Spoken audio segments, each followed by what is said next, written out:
On Saturday night, I finished reading A Farewell to Arms. That makes it, for what it's worth, the fourth full Hemingway novel I've read and the fifth full book. The first thing of Hemingway's that I read and liked was The Short, Happy Life of Francis Macomber. In this nice copy of the complete short stories that I took from my dad and then got a bunch of ink on the spine of. It had these creases in the spine when I inherited it. Well, when I secretly inherited it when I stole it.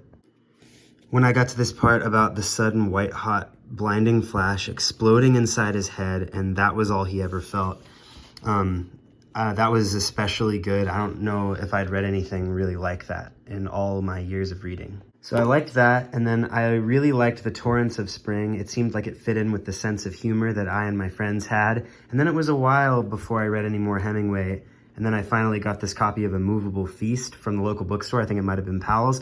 Got it for like $2 or something. And I really enjoyed reading this. It had lots to love, a little to object to, lots of vivid, cozy detail, as I remember. And I remember really enjoying this book. It had the coziness that I always say I need from books. And then after a couple of years, I read The Sun Also Rises, and I even made a video about it. I have a brief video where I say, oh, I like The Torrents of Spring, but I've never talked about it in any depth. But I do have a video where I talk about The Sun Also Rises in a little bit of depth. I think my impression was that the style of A Farewell to Arms was actually like pretty different from the style of The Sun Also Rises, kind of shockingly so. Of course, they're like the work of the same hand. I've also read The Old Man and the Sea, which is a book I don't have a copy of. I guess I just didn't feel like I needed to have a copy of it. I'm not including in the list of books I've read Death in the Afternoon, because I only read like the first, oh wow. I read the first like 100 pages and made some nice, neat underlines, and then threw this bookmark in there and didn't continue. But of course, this would be a good one to go back to. But the subject at hand is A Farewell to Arms. I read it in this Collier edition that says Collier Books on the top and has Scribner's on the bottom, and is very shiny. It has that laminate that kind of starts to peel up around the edges and gives a kind of like flared feeling to when you hold it on that side by the edges of the pages. It's a really well-made book with the world's tiniest margins. You can see it's worse on some pages than others, but there really isn't much space around the words. It looks like this is an edition that came out in 1986, and it really looks like it. I like the other copies of his books that are in these editions. I would like to find nice versions of them for, I would like to find the versions of To Have and Have Not, and maybe another book that are in this series. As usual, I made some notes kind of around the title page. Sometimes I do this on the title page, and sometimes I do it on a different page. I made a note of when I started to really love it.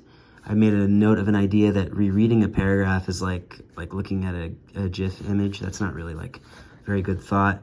And then an instance of racism, or racist language, I noted on this page as well, just so that if I ever look at this book again, I won't say, oh my gosh, you know, I let that go by without a note. Describe the production of this particular paperback as perfect for my taste, almost.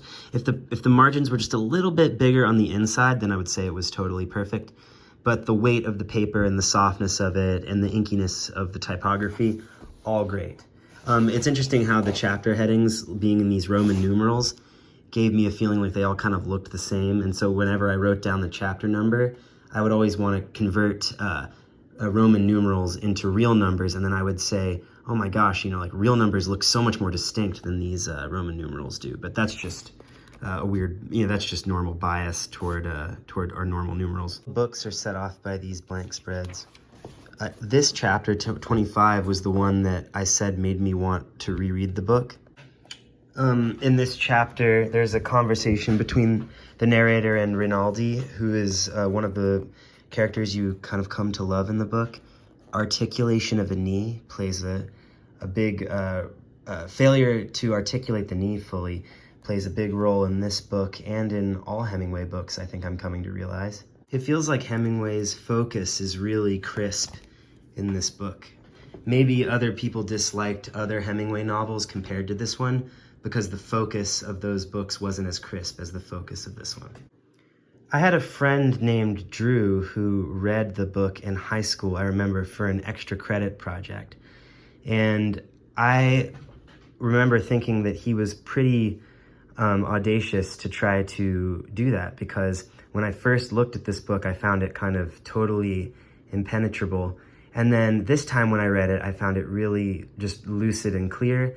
And that's probably due to me being older, having read more, and maybe knowing what to expect in terms of explanation provided by a narrator in a novel, I guess. I liked this novel more than I was expecting to. I think I was expecting to just experience only the joy of getting to know this classic that everyone's been talking about, but I ended up really enjoying the details of weather, of coping with weather, of sailing a boat through weather.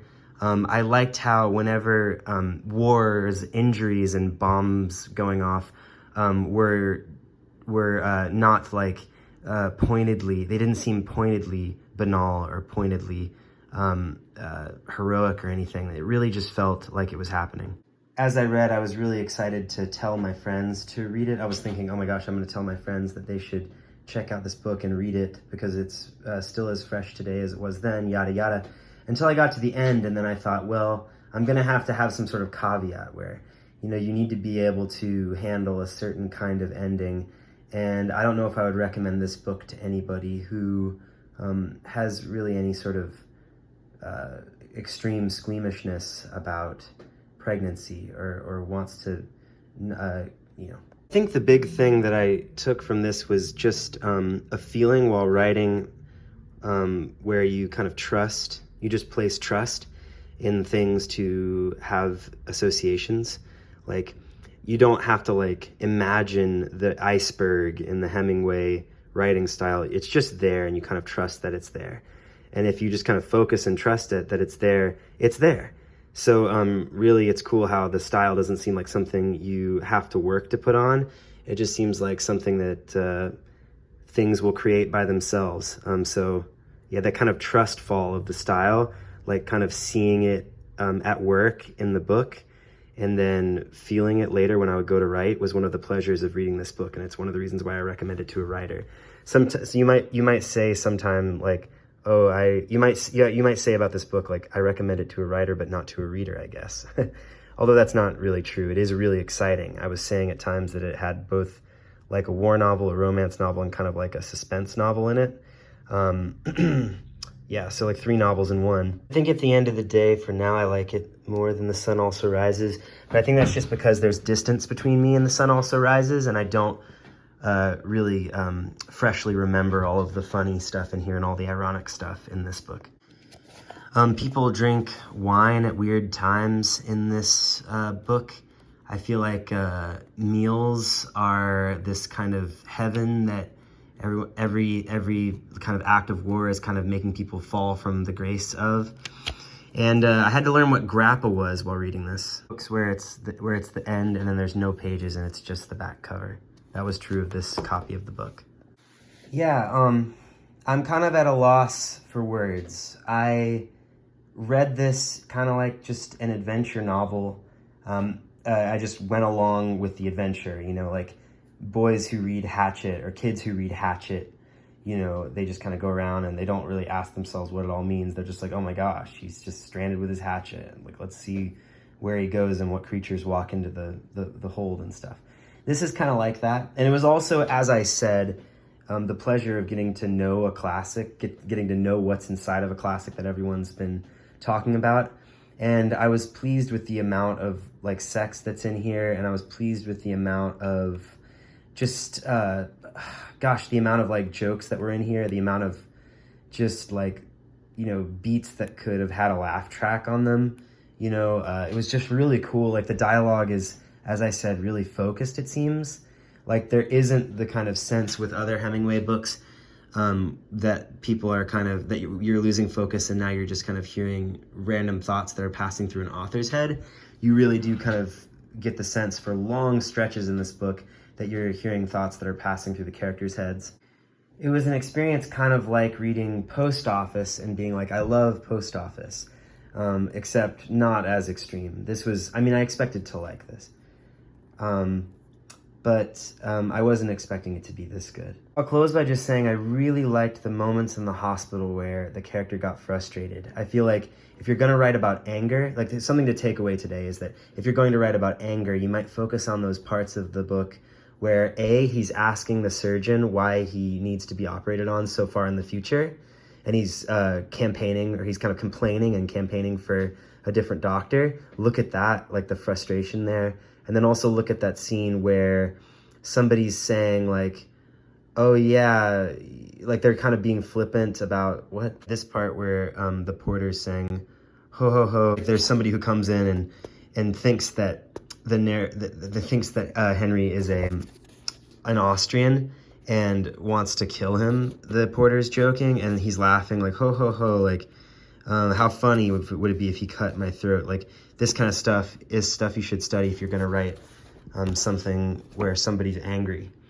And I do think that someday I'm gonna write things where people are angry. If you have had the experience of reading this novel, or what was it like for you and what did it do to you? This book mostly entertained me on a trip that I was taking to Tennessee. I read it like over the course of a week in Tennessee, and it really entertained me, and I liked the way it was something I could read and be sucked into while also kind of being sucked into my own world. Like I think a book where the story is good and the style is like instructive at the same time is just about the best thing you can have, because you want to keep reading it, and then when you go away from it, you have something to take away from it immediately and apply to your immediate surroundings, which is the style of it. So you don't really have to keep reading it to keep enjoying the book.